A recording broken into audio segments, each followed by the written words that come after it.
Le réemploi des objets est une tendance forte de l'économie circulaire. Implantées localement, les régies de quartier s'inscrivent dans cette tendance par leurs actions construites avec et pour les habitants des quartiers populaires. Des recycleries se sont développées dans des régies, confrontées au quotidien à la gestion des encombrants. De là sont nées plusieurs expériences. Des régies se sont rapprochées d'associations locales existantes pour créer des recycleries mutualisées. C'est notamment le cas à Romans-sur-Isère où la recyclerie Nouvelle Ère repose sur un partenariat entre la régie, Emmaüs, la communauté d'agglomération et d'autres acteurs. Certaines, comme à Athis-Mons et Vendôme, ont développé une démarche plus économique liée à une gestion très rigoureuse des flux de déchets. D'autres, notamment à Saint-Herblain, ont opté pour une réduction des déchets par une sensibilisation de proximité au réemploi des objets. Toutes ont la volonté d'innover pour répondre à la fois aux besoins des habitants et du territoire. Bon allez les gars, au travail. Allez, Au boulot.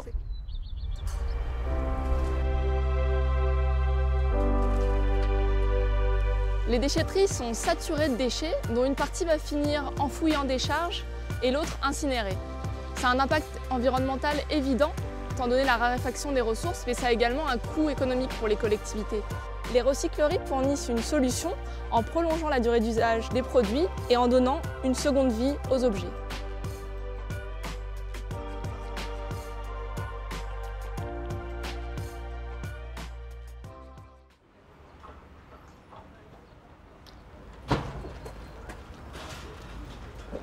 c'est ne pas jeter, c'est être recyclé, servir à d'autres personnes, vendu à des très petits prix. Là, c'était un poste de radio qui marche encore, hein, mais bon, on n'a plus d'utilité, quoi.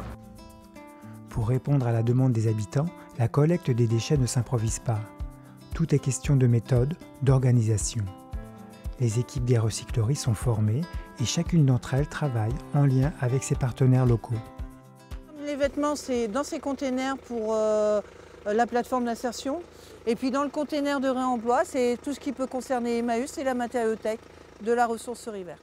Si vous voulez, je vous donne une petite brochure. Vous avez les coordonnées de chacun, le rôle de chacun, ce que chacun collecte.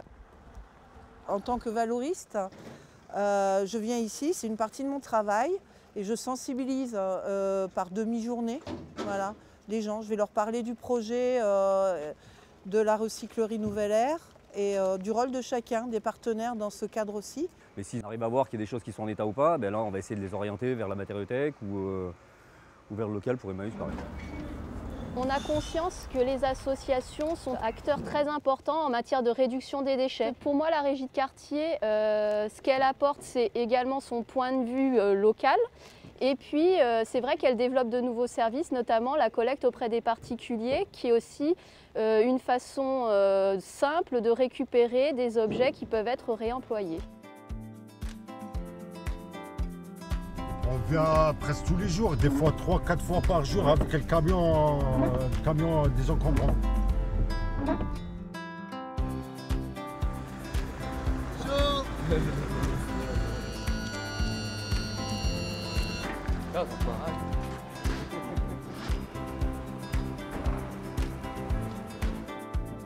Notre travail, c'est de ramasser les encombrants. Bon, c'est souvent les particuliers qui nous appellent pour récupérer, par exemple, des tables, des machines à laver, des frigos en état de marche. On les prend, après on les récupère, on les ramène à Emmaüs. Le projet de recyclerie que nous avons lancé avec la régie de quartier tient au fait que nous ayons en tant que collectivité, syndicat de collecte de traitement et des ordures ménagères sur 54 communes, l'ambition de faire en sorte que l'on collecte moins de déchets à traiter et que l'on valorise davantage ce qui peut l'être.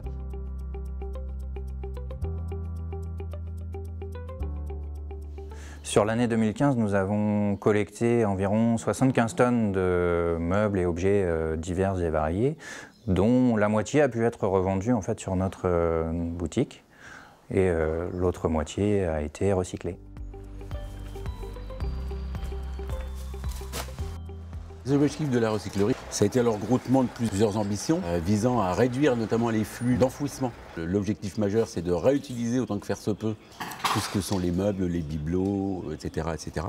Et puis c'est surtout une activité qui était aussi créatrice d'emplois. C'est quand même les deux, c'était joindre l'utile à l'agréable.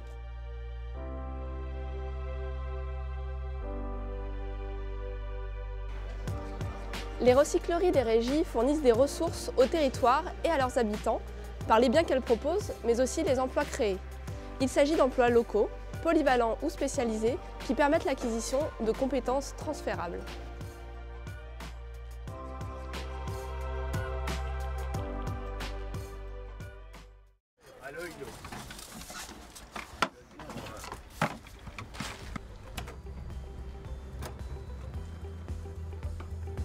Dans les déchetteries, les entrepôts, sur la route, au contact des habitants et des clients, c'est bien dans ces lieux que les salariés des recycleries développent des véritables savoir-faire.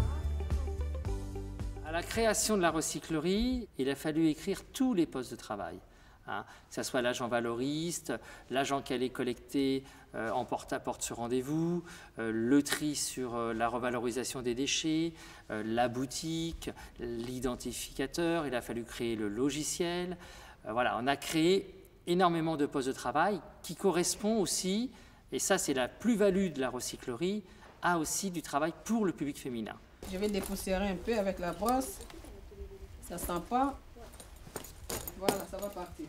Depuis que je suis là, j'ai fait les nettoyages, la vaisselle, j'ai travaillé dehors aussi, dans les camions, j'ai fait les enlèvements, j'ai fait les encombrants, j'ai travaillé là-bas dehors à la benne, donc j'ai tout fait. Il y en a pour qui, quand je leur ai dit que j'allais travailler en déchetterie, ça les a un peu froissés parce que, ouais, mais toi, tu devrais pas faire ça. Mais enfin, pourquoi moi et pourquoi quelqu'un d'autre en fait. Enfin, j'ai la chance d'avoir trouvé ce travail-là avec des chouettes collègues. Nous sommes des personnes qui étions au chômage de longue durée et du coup on a eu la chance d'être ici. On est bien avec tout le monde, les collègues, on rigole très bien et voilà. Hervé, qu'est-ce que vous avez appris ici? Je sais servir de l'ordinateur, je sais pas, je sais tout faire en fait là, à peu près quoi. De quoi vous êtes le plus fier d'avoir appris ici? Le cassette. Le cassette. Vous pouvez m'expliquer pourquoi? C'est valorisant, puis pour chercher du boulot après ailleurs, c'est toujours mieux de l'avoir. Et voilà. Et après là-haut, ils vont ranger ça. Mon travail à la recyclerie, c'est que je suis mis à disposition dans plusieurs sociétés telles que TER, Paprec, et je fais des rotations de bennes chez des clients. On cherchait des personnes à former qui voulaient s'investir. C'est vrai qu'avec la régie de quartier, on a pu avoir du personnel à former qui cherchait vraiment à apprendre un métier. J'ai passé le classe S 1-3-5, ensuite j'ai passé le permis poids lourd. Aujourd'hui, ils occupent principalement des postes de manutention, de caristes et on les forme aussi au niveau de la logistique. Mon objectif professionnel, c'est d'être chauffeur poids lourd. Je voudrais être soudeuse. Je vais faire de la soudure. Moi, ça m'a apporté de découvrir, en tant qu'ancienne conseillère d'insertion, le travail dans une entreprise d'insertion, de pouvoir toucher à différentes activités qui touchent à l'environnement, à l'insertion. Il faut coller du bois et puis après visser dessus. C'est comme ça que tu fais. Ouais.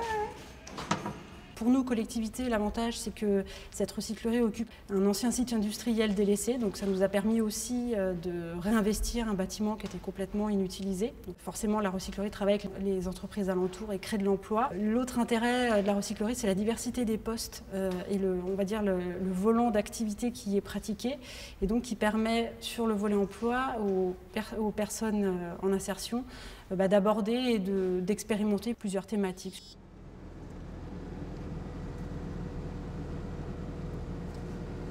Il ne faut pas rester près de ça, c'est dangereux.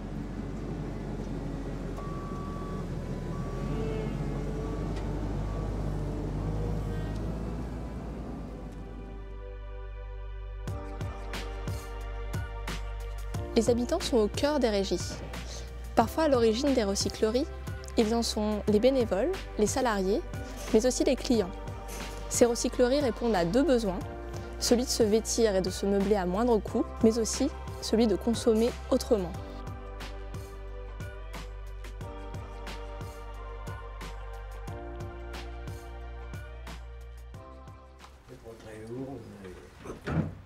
Les Les enlèvements de meubles directement au domicile des habitants sont un des services mis en place par les recycleries. Vigilants à la qualité de leur intervention, les opérateurs veillent à établir un lien avec les personnes qui les sollicitent. Madame Girier, bonjour, c'est nous. Donc le canapé, l'enfilade, les cadres, et il y aura cette table, les gars, d'accord? Vous n'avez pas un scotch par hasard? S'il vous plaît. J'ai été au courant par les affichettes qui étaient en bas des boîtes aux lettres et j'ai appelé. Donc ils sont venus une première fois. Donc la responsable, moi je ne sais pas comment madame serait très gentille parce que mes cartons n'étaient pas spécialement fermés et j'avais pas tout enlevé dans le meuble. Elle m'a dit vous vous baissez pas, c'est moi qui le fais, elle a fermé mes cartons. C'est vrai, super gentil, j'ai rien à dire. Par rapport au temps que vous avez attendu pour notre intervention? Non, très bien. C'est bien, bien. La qualité de leur travail? Mais très bien aussi, j'ai rien à dire, c'est ce que je dis à mes enfants.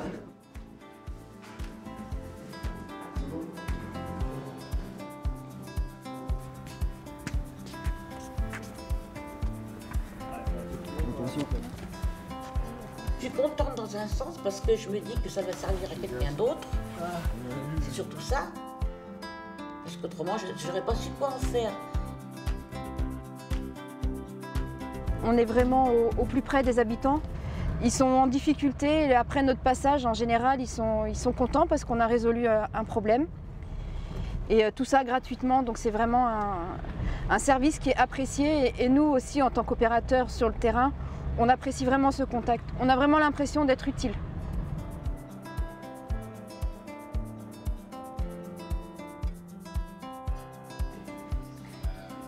Le vêtement, c'est un point fort des recycleries. Leur expérience permet de proposer aux habitants des prestations dans des lieux de qualité, en pied d'immeuble, en proximité ou facilement accessibles.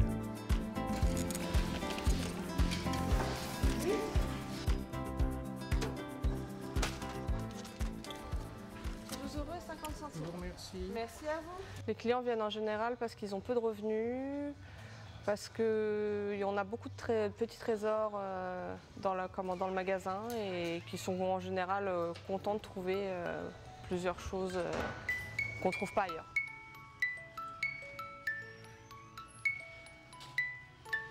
C'est un peu des coups de cœur pour renouveler mon décor sans me ruiner.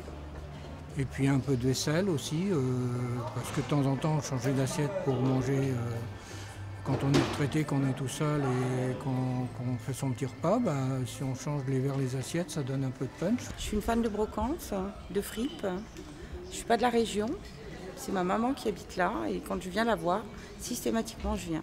Et qu'est-ce qui vous intéresse en fait? Le prix. Comme je suis sans emploi, donc voilà. Et vous venez souvent? 1 à 2 fois par semaine, oui. Déjà, c'est pas cher. De 2, c'est une régie de quartier. De 3, les personnes, ça permet une réinsertion professionnelle. Et de 4, c'est ma ville natale, donc j'ai un petit faible pour cette association qui existe depuis assez longtemps maintenant. Souvent, en début de mois, on a plus de clients qu'en fin de mois, c'est assez logique. Les gens ont plus de sous en fin de mois. Alors, le panier moyen, il y a quelques mois, il était entre 5 et 8 euros et en ce moment, il est plus entre 8 et 11, 12 euros. Au départ, moi, je me suis rendu compte que les personnes, en fait, n'osaient pas venir en se demandant si vraiment la boutique était ouverte à tout le monde.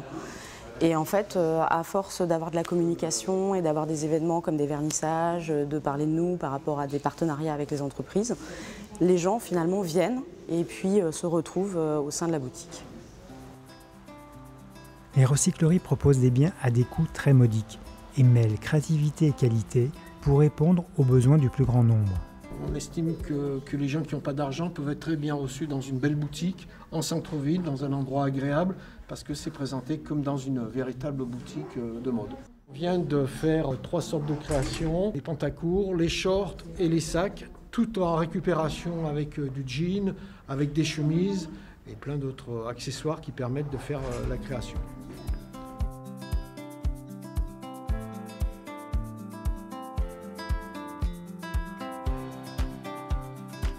Typiquement, le réemploi, une seconde vie pour un casier de tri postal qui devient un support pour la vaisselle.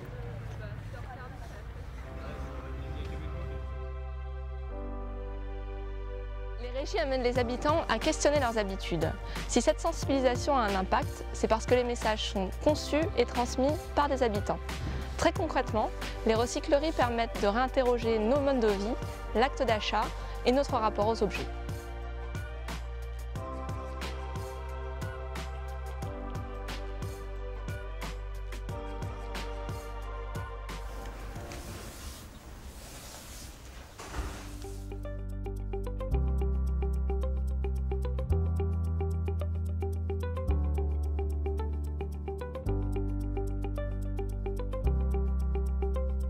En créant des ateliers de réparation ou de customisation, des recycleries invitent les habitants à réemployer leurs objets. D'autres recycleries expérimentent le troc et la pratique du libre prix en réponse à l'obligation de consommer toujours et encore. Alors la matériothèque, c'est un local où on collecte et on revend des matériaux de construction, de bricolage, de jardinage et de loisirs créatifs. Alors par exemple, cette scie sauteuse qui a été récupérée en déchetterie qui ne fonctionnait pas, a été réparée par les adhérents. Ce qu'on cherche, c'est que les gens puissent avoir accès aux matériaux à tout moment, en fonction de leur budget. Il faut quand même qu'on arrive à rentrer dans nos frais, puisqu'on a un loyer à payer, on a des salariés à payer. Et donc, la sensibilisation est le meilleur des moyens pour expliquer le prix libre. Donc la sensibilisation, c'est un discours, une discussion avec l'adhérent, acheteur, sur le prix réel de la chose, du prix que la personne donne à la chose, et du prix minimum qu'on a besoin pour faire fonctionner l'association.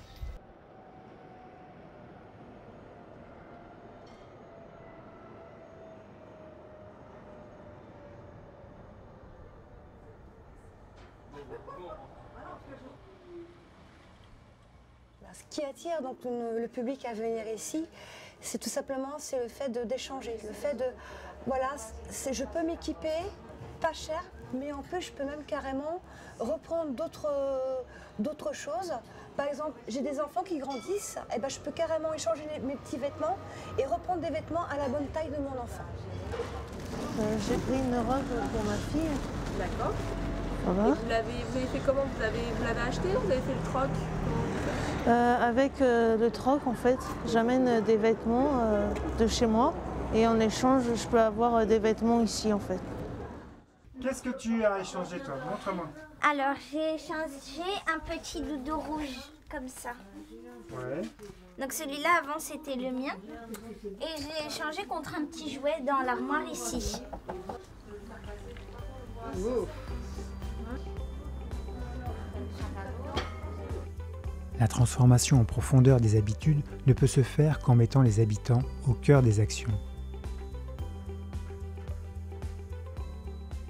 Les habitants sont force de proposition. Ce n'est pas le bailleur ou les bailleurs qui viennent dire il faudrait qu'on trouve des solutions. C'est vraiment un groupe d'habitants qui réfléchit tous ensemble à proposer des solutions innovantes en termes de cadre de vie, de respect des parties communes. Et donc le message qui est passé aux habitants, il est direct, sans intermédiaire. Et c'est des habitants qui parlent à d'autres habitants sur ces notions de maîtrise d'usage. Il y a une vraie démarche pédagogique auprès soit des habitants, soit des opérateurs. On se pose une question sur une thématique de développement durable, donc soit d'un point de vue écologique, soit d'un point de vue économique, soit social. Et on essaie d'y répondre tout en étant dans les missions qui nous concernent, le recyclage, l'encombrant, le tri, le compostage. Maintenant, vous proposez pas mal de nouvelles choses, quoi. Oui, je propose parce que justement ici, nous sommes écoutés. Voilà, on nous aide à monter des projets pour le quartier. Donc, il y a un échange qui se fait. Les recycleries impulsent des changements de comportement. Et changer ses habitudes, ce n'est peut-être pas si compliqué une fois que l'on considère les déchets comme une ressource. Environnement solidaire, ce n'est pas que la gestion des encombrants, on a aussi le compostage. Donc voici une pergola pour récolter le compost. Les gens mettent les biodéchets dedans et on récupère une fois par semaine. Et ça marche de mieux en mieux.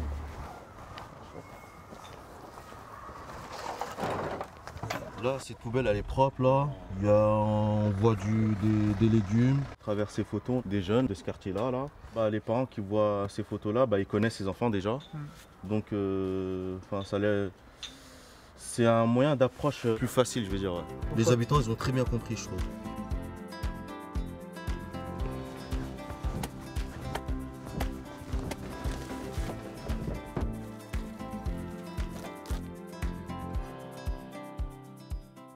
L'habitant est au cœur de cette action, puisque du coup c'est le voisin qui va frapper à la porte de son voisin pour lui dire « Attention, ne jette pas tes déchets n'importe où, ne jette pas tes encombrants, respecte l'environnement ».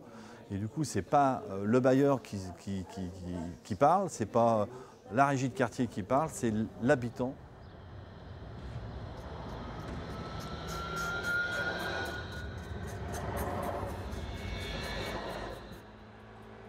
Nés dans les années 80, les régies ont su trouver les ressources pour perdurer dans un environnement économique difficile. Les recycleries portent-elles un avenir durable pour les régies de quartier et de territoire?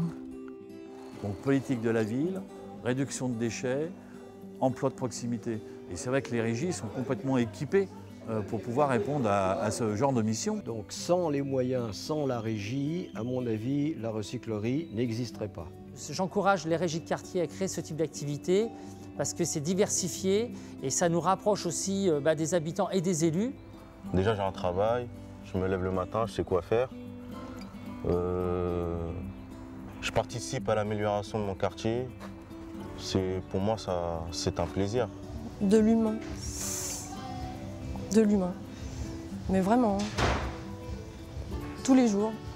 Des histoires, des humains, tous les jours, tous les jours, tous les jours.